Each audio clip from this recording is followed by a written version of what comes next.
আসসালামু আলাইকুম। এখন দারুণ স্বাদের একটি ট্যাংরা মাছের রেসিপি করে দেখাবো, আপনাদের সাথে শেয়ার করব। এটা হলো মৌলবি কচু দিয়ে।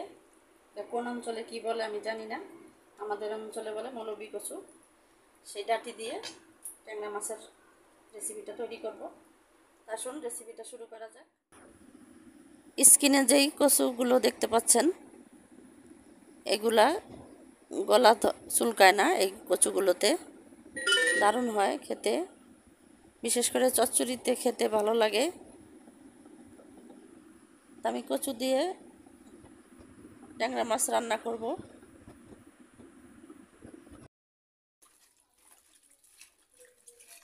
কচু দিয়ে ট্যাংরা মাছের চচ্চড়ি করার জন্য এখানে আমি কচু নিয়েছি। কচুগুলো আমি এভাবে লম্বা লম্বা করে কেটে নিয়েছি, দেখতে পাচ্ছেন। একটা বেগুন নিয়েছি ছোট সাইজের, একটা আলু। এগুলো আমি লম্বা করে কেটেছি, এভাবে করে কেটেছি। 7-8টা কাঁচামরিচ ফালি করে দিলাম। পেঁয়াজ দিয়ে দিব হাফ কাপ। লবণ দিয়ে দিব পরিমাণ মতো। হলুদ গুঁড়া 1 চা চামচ, মরিচের গুঁড়া 1 চা চামচ, ধনিয়া গুঁড়া 1 চা চামচ, জিরার গুঁড়া 1 চা চামচ, তেল দিয়ে দিব 1/4 কাপ। এই চচ্চড়ির তেল বেশি লাগে।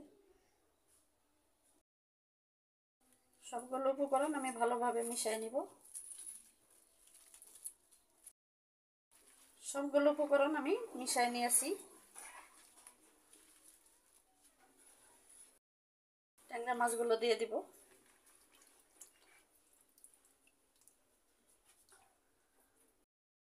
মাছের সাথে ভালোভাবে মিশিয়ে নিব।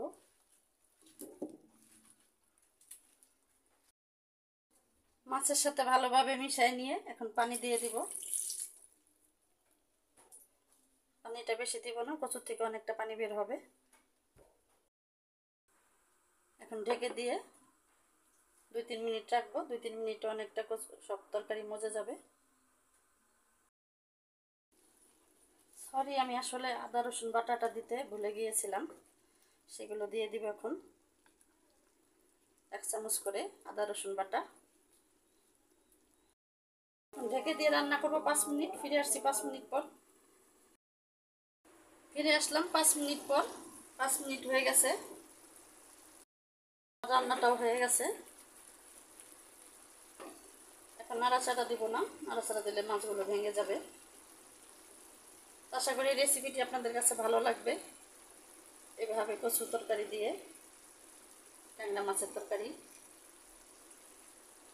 রেসিপিটি বাসায় ট্রাই করে দেখবেন, ভালো লাগবে। সবাই ভালো থাকবেন। আল্লাহ হাফেজ।